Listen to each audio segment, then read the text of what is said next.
ਦੁਨੀਆ ਦੀ ਸਭ ਤੋਂ ਸਟ੍ਰੋਂਗੇਸਟ ਕਰੰਸੀ ਜਿਹੜੀ ਆ ਉਹ ਸਵਿਟਜ਼ਰਲੈਂਡ ਦੀ ਆ ਤੇ 11 ਸਾਲ ਲਗਾਤਾਰ ਉੱਪਰ ਨੂੰ ਚੜ੍ਹਦੀ ਜਾ ਰਹੀ ਆ ਤੇ ਅੱਜ ਦੀ ਡੇਟ ਦੇ ਵਿੱਚ ਜੇ ਦੇਖਿਆ ਜਾਵੇ ਕਹਿੰਦੇ ਸਭ ਤੋਂ ਸਟ੍ਰੋਂਗ ਕਰੰਸੀ ਜੋ ਆ ਉਹ ਸਵਿਟਜ਼ਰਲੈਂਡ ਦੀ ਆ। ਜਦੋਂ ਦੁਨੀਆ ਦੇ ਵਿੱਚ ਕਿਤੇ ਲੜਾਈ ਝਗੜੇ ਦੀ ਗੱਲਬਾਤ ਹੋਵੇ ਜਾਂ ਕਿਤੇ ਅਨਰੈਸਟ ਹੋਵੇ ਤੇ ਜੋ ਸਵਿਸ ਨੈਸ਼ਨਲ ਬੈਂਕ ਆ ਤੇ ਜੋ ਉੱਥੇ ਦੀ ਕਰੰਸੀ ਹੈਗੀ ਆ ਉਹ ਸਟ੍ਰੋਂਗ ਹੁੰਦੀ ਹੈਗੀ ਆ। ਸਵਿਟਜ਼ਰਲੈਂਡ ਕਹਿੰਦੇ ਵੀ on the edge of this inflation ਤੇ ਨੈਗੇਟਿਵ ਇੰਟਰਸਟ ਰੇਟ ਟੈਰੀਟਰੀ ਦੇ ਵਿੱਚ ਹੈਗਾ।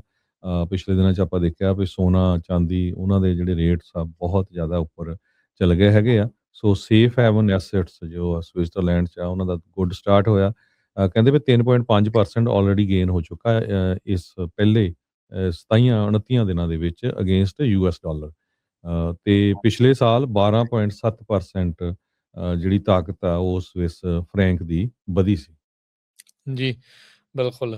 ਦੁਨੀਆ ਦੀ ਸਭ ਤੋਂ ਸਟ੍ਰੋਂਗੇਸਟ ਕਰੰਸੀ ਜਿਹੜੀ ਆ ਉਹ ਸਵਿਟਜ਼ਰਲੈਂਡ ਦੀ ਆ ਤੇ 11 ਸਾਲ ਲਗਾਤਾਰ ਉੱਪਰ ਨੂੰ ਚੜ੍ਹਦੀ ਜਾ ਰਹੀ ਆ ਤੇ ਅੱਜ ਦੀ ਡੇਟ ਦੇ ਵਿੱਚ ਜੇ ਦੇਖਿਆ ਜਾਵੇ ਕਹਿੰਦੇ ਸਭ ਤੋਂ ਸਟ੍ਰੋਂਗ ਕਰੰਸੀ ਜੋ ਆ ਉਹ ਸਵਿਟਜ਼ਰਲੈਂਡ ਦੀ ਆ। ਜਦੋਂ ਦੁਨੀਆ ਦੇ ਵਿੱਚ ਕਿਤੇ ਲੜਾਈ ਝਗੜੇ ਦੀ ਗੱਲਬਾਤ ਹੋਵੇ ਜਾਂ ਕਿਤੇ ਅਨਰੈਸਟ ਹੋਵੇ ਤੇ ਜੋ ਸਵਿਸ ਨੈਸ਼ਨਲ ਬੈਂਕ ਆ ਤੇ ਜੋ ਉੱਥੇ ਦੀ ਕਰੰਸੀ ਹੈਗੀ ਆ ਉਹ ਸਟ੍ਰੋਂਗ ਹੁੰਦੀ ਹੈਗੀ ਆ। ਸਵਿਟਜ਼ਰਲੈਂਡ ਕਹਿੰਦੇ ਵੀ on the edge of this inflation ਤੇ ਨੈਗੇਟਿਵ ਇੰਟਰਸਟ ਰੇਟ ਟੈਰੀਟਰੀ ਦੇ ਵਿੱਚ ਹੈਗਾ।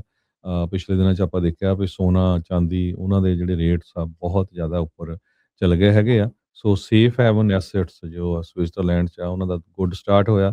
ਕਹਿੰਦੇ ਵੀ 3.5% ਆਲਰੇਡੀ ਗੇਨ ਹੋ ਚੁੱਕਾ ਹੈ ਇਸ ਪਹਿਲੇ 27-29 ਦਿਨਾਂ ਦੇ ਵਿੱਚ ਅਗੇਂਸਟ ਯੂਐਸ ਡਾਲਰ।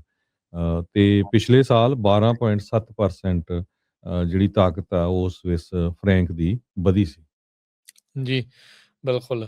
ਦੁਨੀਆ ਦੀ ਸਭ ਤੋਂ ਸਟ੍ਰੋਂਗੇਸਟ ਕਰੰਸੀ ਜਿਹੜੀ ਆ ਉਹ ਸਵਿਟਜ਼ਰਲੈਂਡ ਦੀ ਆ ਤੇ 11 ਸਾਲ ਲਗਾਤਾਰ ਉੱਪਰ ਨੂੰ ਚੜ੍ਹਦੀ ਜਾ ਰਹੀ ਆ ਤੇ ਅੱਜ ਦੀ ਡੇਟ ਦੇ ਵਿੱਚ ਜੇ ਦੇਖਿਆ ਜਾਵੇ ਕਹਿੰਦੇ ਸਭ ਤੋਂ ਸਟ੍ਰੋਂਗ ਕਰੰਸੀ ਜੋ ਆ ਉਹ ਸਵਿਟਜ਼ਰਲੈਂਡ ਦੀ ਆ। ਜਦੋਂ ਦੁਨੀਆ ਦੇ ਵਿੱਚ ਕਿਤੇ ਲੜਾਈ ਝਗੜੇ ਦੀ ਗੱਲਬਾਤ ਹੋਵੇ ਜਾਂ ਕਿਤੇ ਅਨਰੈਸਟ ਹੋਵੇ ਤੇ ਜੋ ਸਵਿਸ ਨੈਸ਼ਨਲ ਬੈਂਕ ਆ ਤੇ ਜੋ ਉੱਥੇ ਦੀ ਕਰੰਸੀ ਹੈਗੀ ਆ ਉਹ ਸਟ੍ਰੋਂਗ ਹੁੰਦੀ ਹੈਗੀ ਆ। ਸਵਿਟਜ਼ਰਲੈਂਡ ਕਹਿੰਦੇ ਵੀ on the edge of this inflation ਤੇ ਨੈਗੇਟਿਵ ਇੰਟਰਸਟ ਰੇਟ ਟੈਰੀਟਰੀ ਦੇ ਵਿੱਚ ਹੈਗਾ।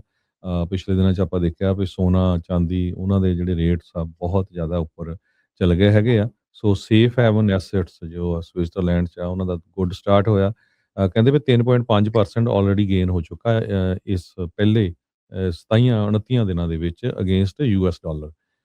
ਤੇ ਪਿਛਲੇ ਸਾਲ 12.7% ਜਿਹੜੀ ਤਾਕਤ ਆ ਉਹ ਸਵਿਸ ਫਰੈਂਕ ਦੀ ਵਧੀ ਸੀ। जी, बिल्कुल।